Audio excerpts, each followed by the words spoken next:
We got Bama, we got Michigan, a historic clash at a historic stadium, of course, and it's the college football playoff. We got Gary Harris here, WVUA out of Tuscaloosa. He's been sports director there for a long, long time and does a phenomenal job, and we so much appreciate Gary stopping by.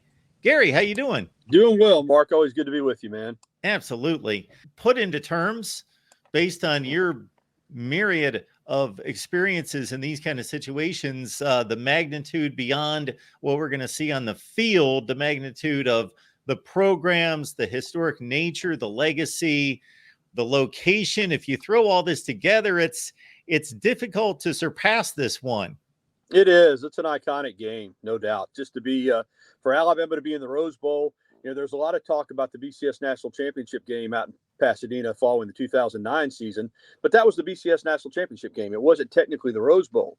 And then a couple years ago, Alabama played in the Rose Bowl, or 3 years ago. But remember, it was moved to Arlington, Texas, to AT&T Stadium because of COVID. And the interesting thing there, Alabama, played in the game, but it wasn't in Pasadena. So this is actually the first time for Alabama to be in the Rose Bowl game in a long, long time. And of course, Alabama's history is tied to the Rose Bowl. It's kind of the team that kind of put Southern football on the map. When following the 1926 season, they upset Washington, traveled across country on the train, and Wallace Wade's team, won the national championship and kind of established Southern football as right there with the Midwest and the East Coast and the West Coast as a dominant region for college football. So then you add in Michigan, the all-time winningest team in terms of wins. Alabama's number 2. You look at all the national championships between the teams, and you look at the coaches. Both have NFL experience. Of course, Nick Saban's the greatest coach, I think, in college football history. And Jim Harbaugh certainly has done an incredible job getting Michigan back to this point. And this is their 3rd straight year in the college football playoff. So you tie all that in, number 1 versus number 4, spot in the national championship game on the line. And I think it's about as big as it gets, Mark. And you bring up Jim Harbaugh's success at Michigan. He's done an outstanding job. They were having a lull in their history before he got there. Then he took them a while, but he got past Ohio State and to the top of the Big Ten. He's had postseason success in the NFL. Mm-hmm. He's had a lot of success at Stanford, at San Francisco, of course, in the NFL, and has taken the team to a Super Bowl. So he knows how to prepare a team. However, his postseason success has not come at Michigan. Nick Saban, on the other hand, his is nearly unprecedented. It has taken, as you well know, Gary, better than I do, a monumental effort, whether that's Trevor Lawrence and Clemson, whether that's Deshaun Watson and Clemson, whether it's that Ohio State team that was just loaded with NFL superstar kind of talent. It has taken that type of a historic team and effort to beat Nick Saban. Yeah, it really has. Most of the time when Alabama loses a game, it's epic. You're right, whether it's in the playoff or the regular season. And also you've got the fact that Alabama has never gone more than 3 years under Saban without a national championship. And this is the 3rd year since they won it in 2021, or won it in for the 2020 season. They lost, of course, to Georgia following the 2021 season. So for them to keep that streak intact, they've got to win this game against Michigan, because this is the 3rd year without one. They're in the playoff. And for Michigan, I think talking to some Michigan people, they feel like this is their time. You mentioned Harbaugh's lack of success in the postseason at Michigan. This is the 3rd straight trip to the college football playoff semifinals. 2 years ago, they got run pretty good by Georgia. Then last year, they got stunned by TCU.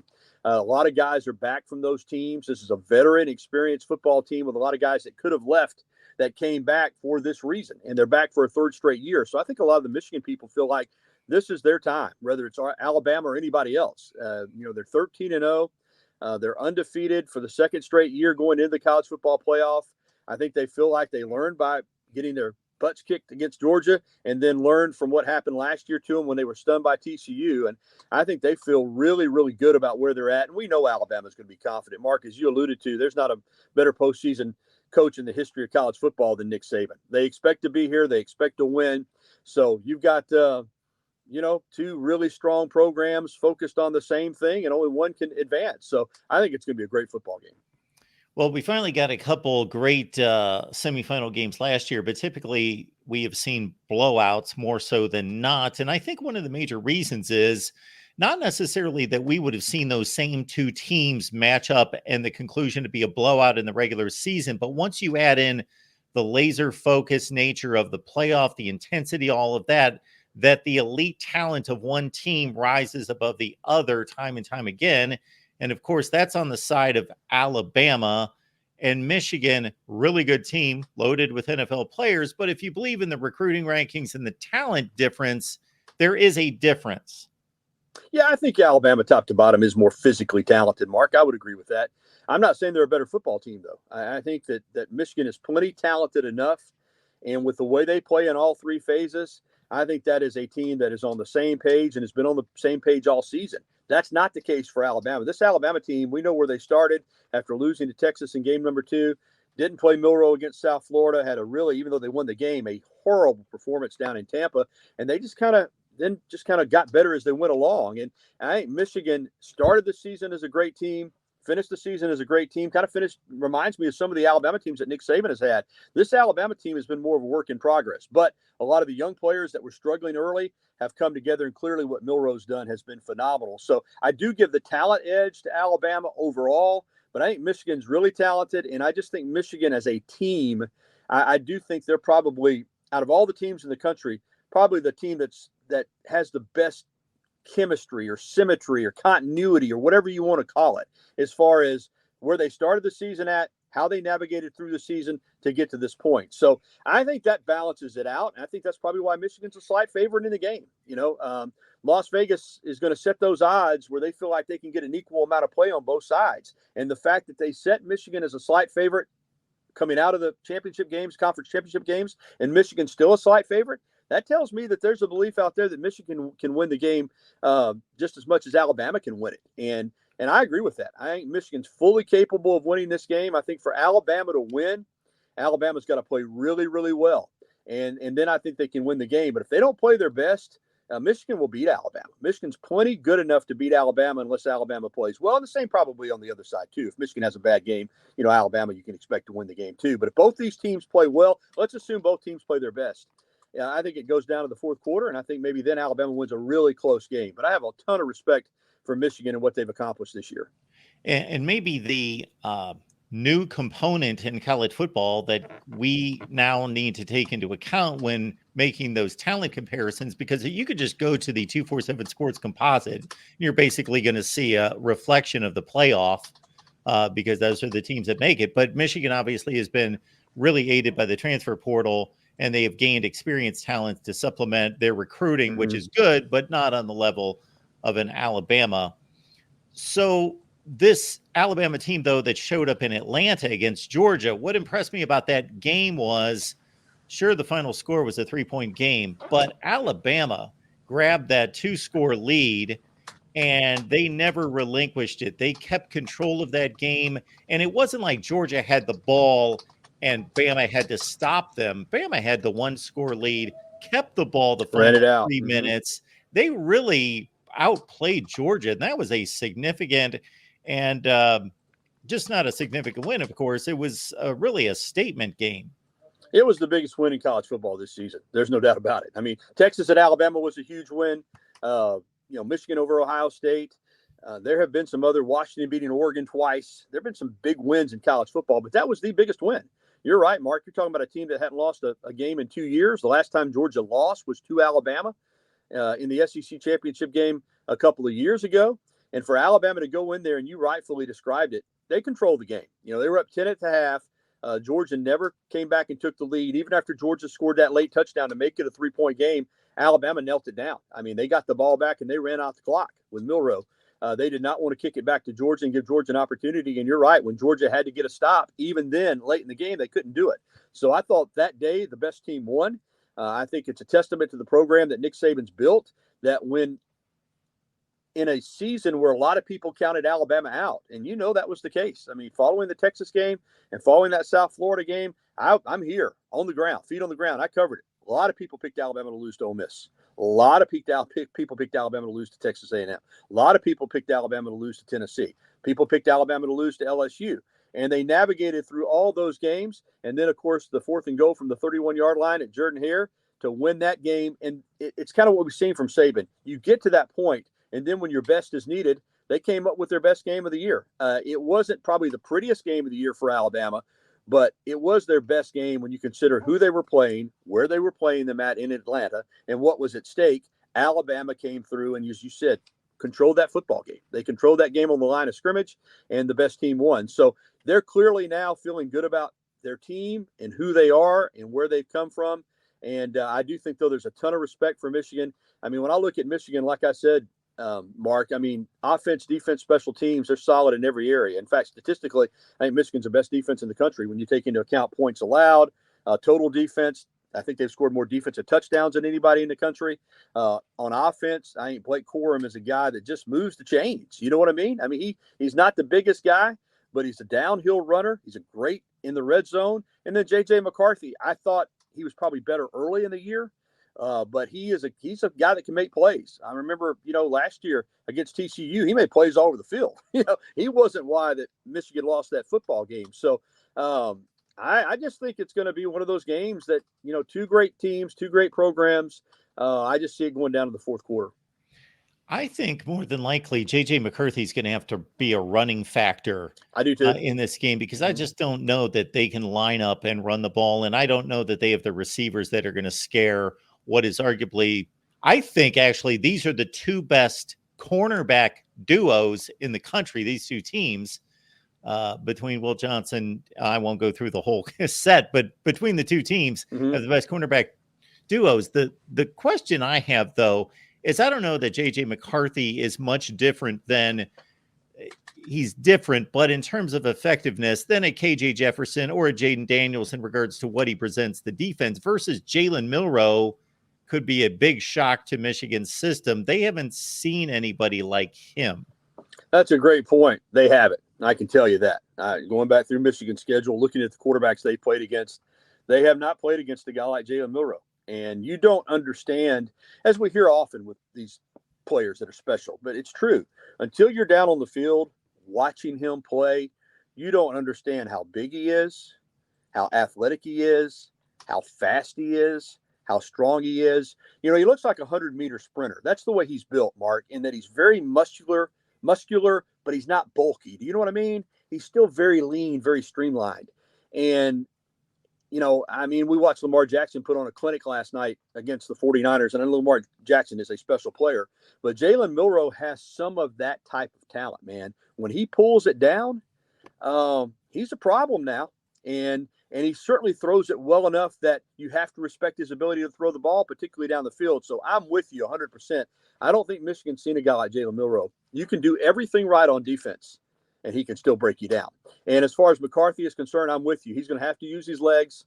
I think that he can run, and I do think that Alabama can pressure the quarterback. So with Turner and Braswell coming off the edge, he's going to have to step up in the pocket, and sometimes he's going to have to pull it down and go. So I think both these quarterbacks are effective running the ball. But Milroe's just, he's a next-level athlete, Mark. And J.J. McCarthy is a good athlete, but Jalen Milroe is a special kind of guy. Like I said, when you see him for yourself in person, you just kind of go, wow. He's not as big as KJ Jefferson, but he's faster. He's probably not quite as sleek and smooth as Jaden Daniels, but he's more powerful. He's just got all those capabilities that make him just very dynamic and very difficult to defend.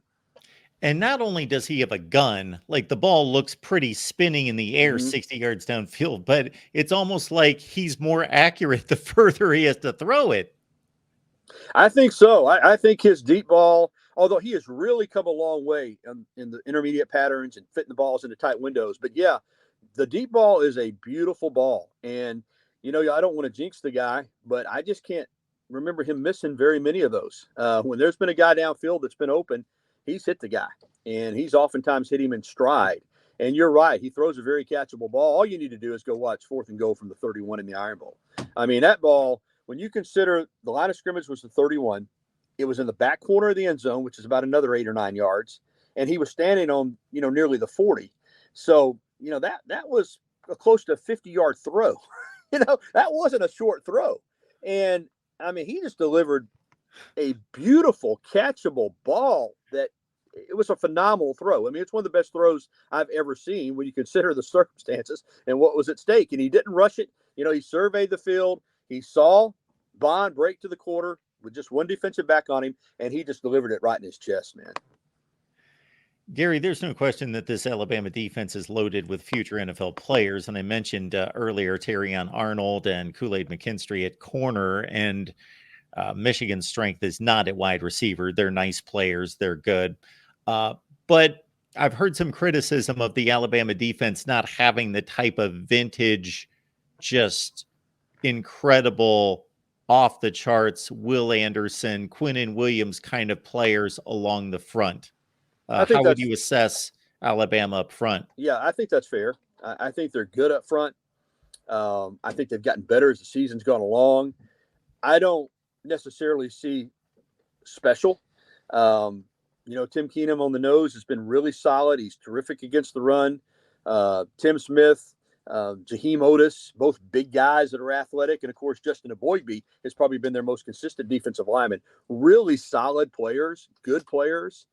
But yeah, I agree with that. There's not a Quinnen Williams up there. There's not a Jaron Reed. There's not a Nashawn Robinson. There's not a Jonathan Allen. There's not a Deron Payne. They don't have those guys. They got good players, but they're not dominant players up front on defense the way they've been. And now the edge guys, Braswell and Turner, they're fairly, they're pretty special. But your interior defensive line, I'm with you there. I think they're good, but I don't look at them, and I don't think offensive lines look at them and say we can't block them. I think they say, we can block these guys. So, I think that's a very fair statement. They're good, but I'm not saying that they're dominant, because I don't think they are. Can we say the same thing about the backfield, where we are accustomed to seeing Derrick Henry and Najee Harris, and we could go on forever, that the talent, the recruiting rankings would tell us otherwise, that they have the potential there, but nobody has really taken charge to be that kind of special runner. There's no first-team All-Americans. There's no Heisman Trophy candidates, but very solid. Jason McClellan, who missed the SEC championship game, terrific out of the backfield, great in space, good receiver. Roydell Williams is not a tall guy, but he's a powerful downhill runner. Put his foot in the ground, one cut, hit it hard. And the guy that's really come on is the third back, Jalen Milroe, who's kind of a combination of both of those guys. He can catch the ball out of the backfield, but he's a little bigger and a little more physical than both of them. So, very solid at running back. But you're right. I mean, there's not right now. There's, now Justice Haynes is a guy they're really, really high on down the road. But between Miller and McClellan, you're talking about guys who have a shot to make it in the NFL, but they're not first-round draft picks or second-round draft picks. They're probably mid-round picks or later-round picks, and guys that are going to try to probably make a roster, not somebody that the NFL is sitting there and saying, hey, should we, Jahmyr Gibbs last year, first-round pick, and you're seeing why, he's dynamic, but they don't have that out of the backfield. And really the same thing at receiver. This is a really solid Alabama team. Now, secondary-wise, you mentioned the two corners with McKinstry and Arnold. They're both first-rounders, so they're special there. But overall, this is a really good team, a deep team, but it does not have the superstar names the way a lot of these Alabama teams have had in the past. And I think that's been reflected by, the postseason awards. Some guys made, Dallas Turner made first-team All-America, but there's some other guys that, that you thought maybe would be in contention for some of that, and they didn't get it. And overall, the individual awards, even the kicker, Will Reichard, who I thought was the best kicker in the country, didn't win the kicking award, the Groza Award. So it's a really good Alabama team, but it's shorter on superstar type talent than what we've seen in the past. And even last year's team. Last year's team was really probably more talented than this year's team, with Bryce Young and Will Anderson Jr. and Jahmyr Gibbs, and they didn't make it to the playoff. If you're talking about skill position talent, you could make the argument that the team that played Michigan the last time in the Citrus Bowl. Absolutely. Yeah. The only thing that team missed was Tua. And Mac Jones by that point had stepped in, and, he played a great game against Michigan in that bowl game. But you had Judy, and you had all those receivers, and you had Najee Harris, another first-round running back. So, this is a team that really, I think, is kind of why Saban loves this team so much, is they've epitomized team. It's not been, you don't hand it off to number 2 every time, Derrick Henry, and just say, go win the game for us. So you don't throw a little, 6-yard hitch to Jalen Waddle and watch him run 85. You don't do that with this team. Now, I do think Milroe has superstar talent, but I think that he's still developing. But I think he's the one guy on offense that, again, you can do everything right to defend him, man. You can have everybody covered in the patterns. You can get pressure up front. You can have a guy that gets his hands on him, and he can still, make you miss. And the next thing you know, on 3rd and 12, instead of sacking the guy, he gains 15 yards and it's a first down. So he is the one guy on that offense that's an X factor. And they've got good players on that offense. And Isaiah Bond has been terrific and solid. But yeah, they don't have the superstars that they've had in the past. Gary Harris, WVUA there in Tuscaloosa. Gary, we so much appreciate you taking time out of your busy schedule to break things down for us. Well, thank you, Mark. Always a pleasure, buddy.